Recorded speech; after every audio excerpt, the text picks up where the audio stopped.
Bismillahirrahmanirrahim. Gazze'deki katliama sessiz kalmamak, gemilere binen arkadaşlarımızı ve Gazze halkını yalnız bırakmamak için buradayız. Daha önce Mavi Marmara, Medley ve Handala gemileriyle yola çıkmıştık. Vurulduk ama durmadık. Bugün de uluslararası bir koalisyon olarak yeni bir organizasyon gerçekleşiyor. Küresel Sumut filosu şu an Akdeniz'de Gazze'ye doğru yelken açıyor. Sumut bu kez farklı olabilir. Çünkü koşullar bambaşka. Dünya şu anda Gazze'de yaşanan yıkıcı bir soykırım kampanyasına ve kısıtlı bir yoksun bırakma politikasına tanıklık ediyor.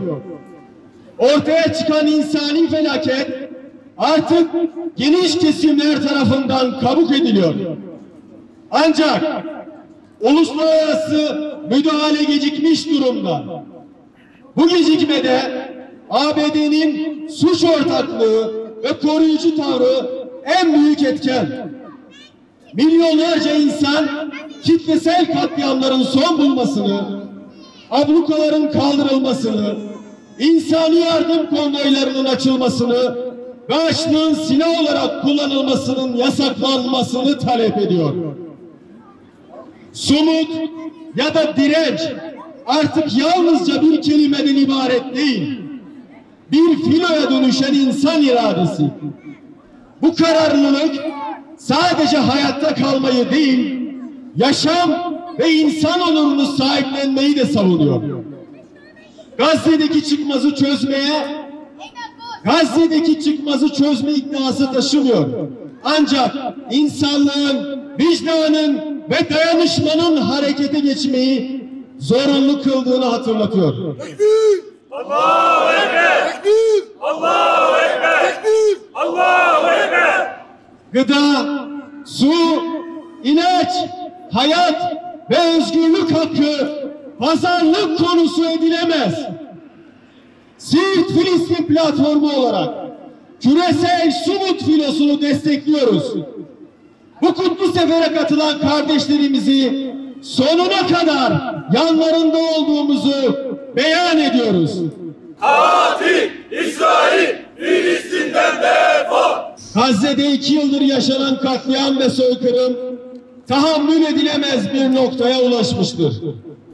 Gazze'de soykırım suçu açıkça dünyanın gözünün içine baka baka işlenirken sivil halka yönelik abluka ile Gazze halkı açlığa mahkum edilmekte ve uluslararası hukuk açısından tüm suçlar işlenmektedir. En temel talebimiz aslında Anadolu'yu savunan Gazze'ye sahip çıkılması için Türkiye Büyük Millet Meclisi çatısı altında sağlam ve güçlü bir milli iradenin ortaya çıkması ve Gazze'ye insani koridorun acilen açılmasıdır. Gazze geri dönülmez bir aşamaya girmiş durumdadır. Atılması gereken çok acil bazı durumlar olduğunu hatırlatmak zorundayız. Gazze'deki mevcut ablukanın kalkması için acil insani koridor oluşturulmalıdır. Bu koridorun oluşturulması amacıyla hareket eden 44 ülkeden katılımın olduğu küresel Sumut filosunun Türkiye'nin öncülük ettiği bir konsorsiyum veya Birleşmiş Milletler gibi uluslararası kuruluşların nezaretinde gerektiğinde askeri himayede oluşturularak Gazze'ye ulaşması ve insani amaçla denizden bir insani koridorun oluşması mutlaka sağlanmalıdır. Acil insani yardım amaçlı olarak karadan ve havadan da Gazze'ye insani yardım ulaştırılması için ilgili birimlerin hızla görevlendirilmesi gerekmektedir. Bildirideki Filistin topraklarında soykırım ve sömürge suçlarını işleyenlerin mahkemeler önünde hesap vermelerinin temin edilmesi çağrısını çokça önemsiyoruz.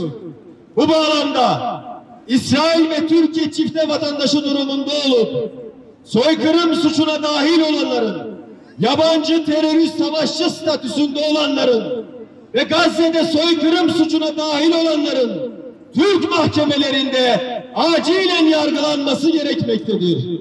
Dünyanın birçok ülkesinde bu yargılamalar başlamış durumdadır.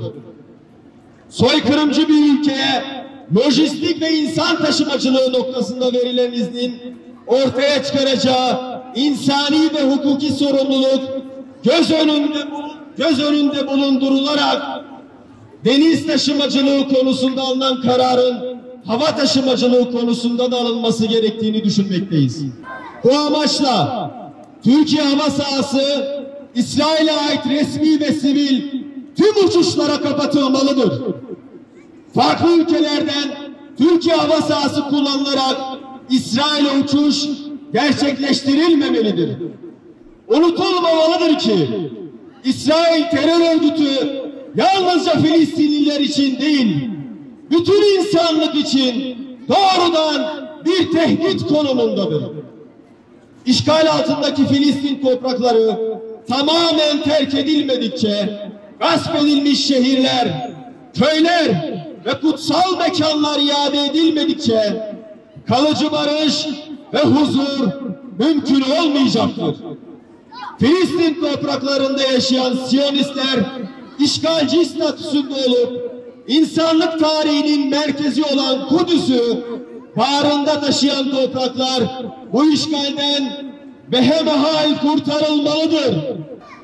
Kurulduğu günden bugüne kontrollü terör marifetiyle bölgeyi kan gölüne çeviren soykırımcı, katliamcı İsrail'in yalnızlaştırılması adına Türkiye Büyük Millet Meclisi ve Türkiye Cumhuriyetimizin İsrail'i ilk tanıyan Müslüman ülke olma ayıbından kurtarmalıdır.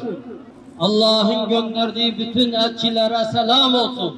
Selam olsun. Selam olsun. Adem'e selam olsun. Selam olsun. Nuh'a selam olsun. Selam olsun. Allah yolunda ateşe atılmaktan korkmayan İbrahim'e selam olsun. Müşriğinden münafığına, bütün batıl inançlara savaşan Peygamberimiz Hazreti Muhammed Mustafa'ya selam olsun. Ya Rabbi, dağılmış, ayrılmış bu ümmete birlik, kuvvetini yitirmiş Müslümanlara dirlik, senin yolunda cihad edenlere güç ve kuvvet ver.